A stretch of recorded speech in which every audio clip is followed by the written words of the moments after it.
Hello, everyone, and welcome to the 49th episode in our AI and You podcast series. Today is Monday, March 22nd, 2021, and I'm your host, Vicar Saidi. I'm a computer scientist and engineer, a lecturer, and a consultant. I'm also the author of several books. My most recent book is about artificial intelligence and is titled The Genome Affair. The Genome Affair is a speculative work. It examines what the world might be like if some of the more extraordinary capabilities forecast to be realized in AI over the next 20 to 30 years were actually realized today. Given the growing list of frightening existential threats humankind now faces, the book pays particular attention to the impact AI is expected to have on world affairs. The book is available in ebook format for those who prefer to read on a digital device, but it's also available in a high-quality paperback edition. The Genome Affair is available on Amazon, so I hope you'll take the time to read it and to leave a review. Amazon book reviews are very helpful for writers.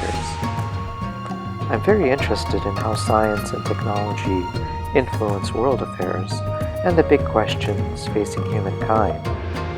Studying at the confluence of the great disciplines of human history, political science and thought, international affairs, science and technology offers a deep understanding and pedagogically important lessons of how advances in human endeavor have influenced and impacted civilization.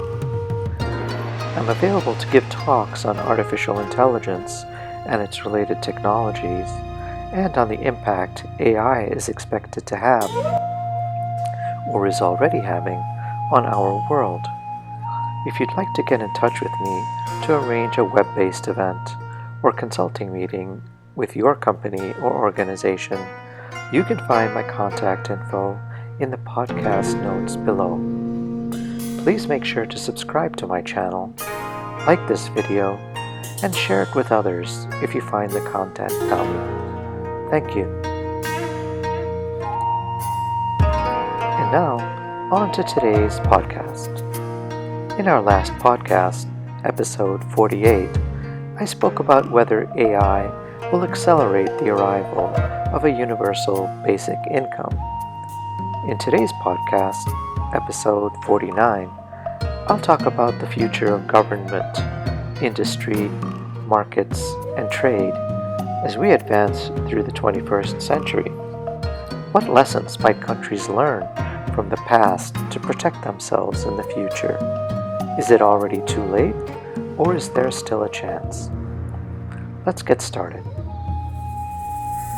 Many readers of this podcast will recall the scene from the late 1990s film Titanic, in which the highly experienced captain expresses little concern when cautioned about the potential for icebergs in the chosen sea lanes for the ship's maiden transatlantic voyage.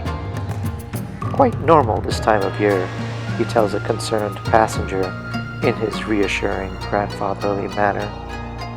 Clearly, the icebergs were not an issue until they suddenly became an issue. A junior officer at his post in the watchtower late at night first spotted the iceberg.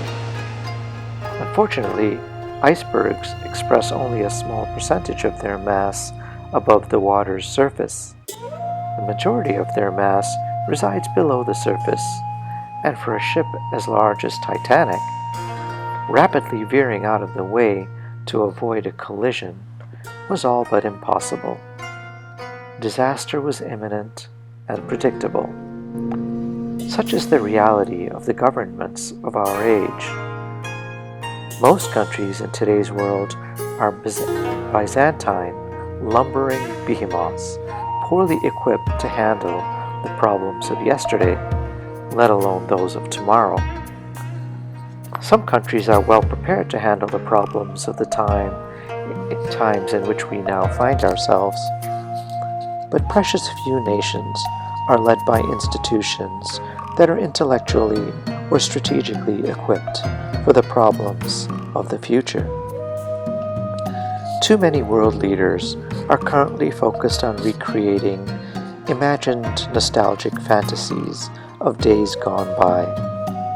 Between 2017 and 2020, the recent American administration worked tirelessly to convince their electoral base that they would make America great again by returning to the glory days of the post-World War II era.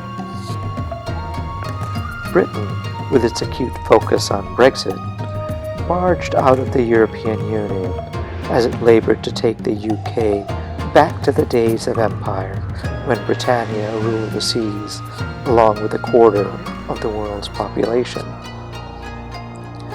Russia continues its efforts to return to its own age of empire by attempting to recreate the Soviet Union. In the Middle East, the Iranians, Saudis, and Turks vie for the right to lead the Muslim world in a reimagined caliphate, while the Israelis outdo everyone with their nostalgic fantasy of recreating Second Temple Judaism. All of these efforts to return to the past are the work of intellectually bankrupt leaders and their regimes that have absolutely no idea how to confront the economic, scientific, social, or technological challenges of the day, let alone those of tomorrow. Hence, much like a driver lost on the road in the dark, clueless leaders sell their populations on some seemingly noble effort to return to a familiar point somewhere in the past that everyone recognizes and therefore can rally behind. This regressive thinking has been laid bare during the recent outbreak of COVID-19 and the subsequent pandemic, with very few countries managing their way through the crisis with any modicum of success. Most countries have suffered billions or even trillions of dollars of loss due to economic inactivity and inflicted tremendous social pain and suffering through the use of blunt force instruments such as lockdowns, a tool which is, in and of itself, a sign of failure of the state. Consider Taiwan as a shining example of effective modern governance. No doubt they will be at the center of a future case study in a leading academic journal for their proactive and effective management of the pandemic. Taiwan used very effective testing, tracing, and quarantining that avoided lockdowns altogether, and they were able to contain COVID-19's deaths to just 10 or so. That's not 10,000 deaths, but the deaths of 10 individuals. A country with a population of about 23 million, approximately equivalent to that of the state of New York, that sits just 110 miles off the east coast of China, is the world's gold standard in how to manage a crisis of this nature. Taiwan quarantined just 1% of the population, 250,000 people, for a period of 14 days, while the remaining 99% of the population went on with their lives without any significant economic impact. During this same period, New York State has recorded nearly 45,000 deaths and tens of billions of dollars in economic damage. The lesson is quite clear. Poor foresight and governance by inept leaders with no understanding of the environment and its geostrategic and pathological risks will lead to catastrophe. Consider another insightful example.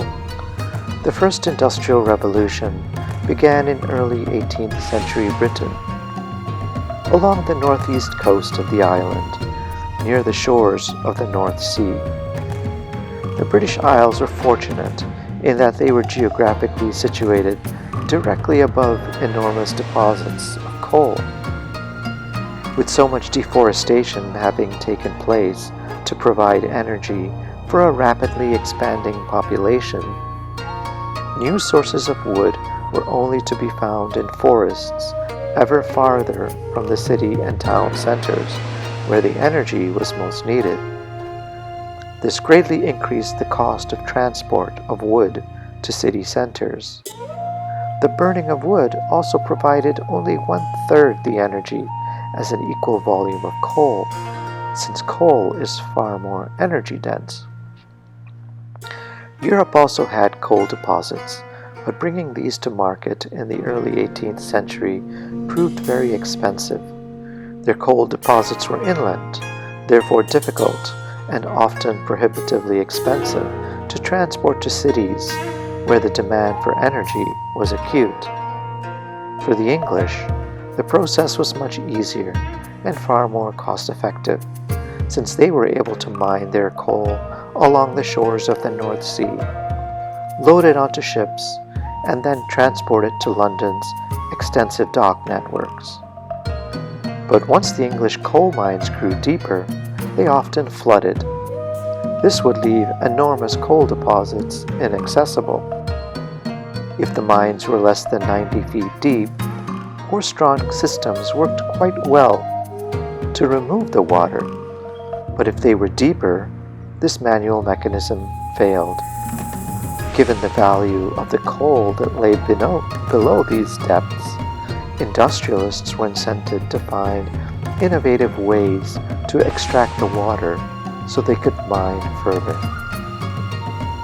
As is often the case, necessity was the mother of invention, and the steam engine was born, and with it the genesis of the Industrial Revolution. The culture of the British Empire at this time played an important role in this first Industrial Revolution as well.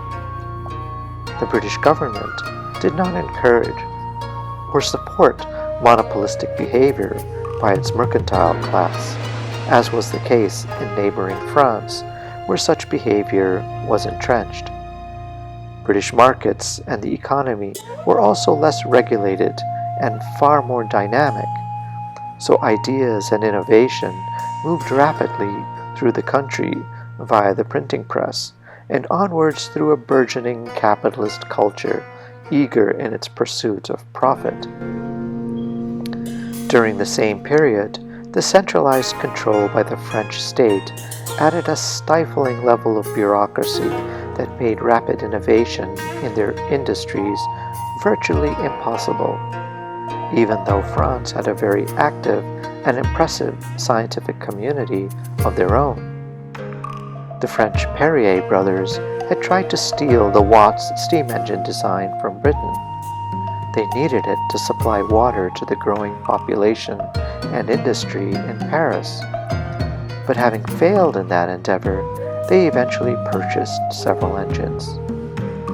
The Perriers then spent nearly 10 years trying to improve upon the Watt's design, without success, not in small measure due to the stifling commercial and scientific control and bureaucratic regimes of the French state that constricted the sort of dynamism then on display in Britain. Thus, the success of the first Industrial Revolution in Britain was very much due to the innovative and progressive political climate of the age, as well as the industrious, forward-looking nature of the society. Both attributes were necessary, and being unencumbered by a dogmatic clergy, as was the case for scientists in France, made things much easier. The lesson for world leaders is that any society today that does not learn the lessons of the past with regards to forward-looking governance and industrial policy to manage markets and trade will suffer, perhaps unlike any previous time in history.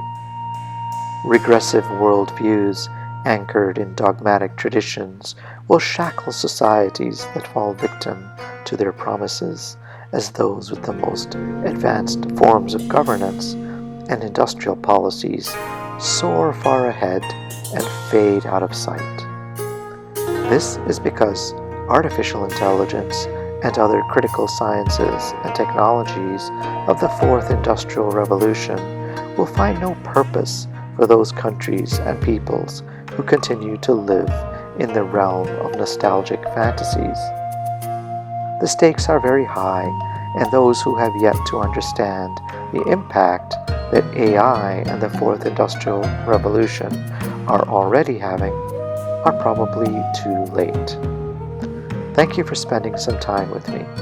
I'm trying to follow the TED Talk format, and so I'm keeping these podcasts under 20 minutes. Let me know what you think. I hope you'll find these insights into artificial intelligence helpful, and I hope you will read my new book, The Genome Affair. It's on Amazon.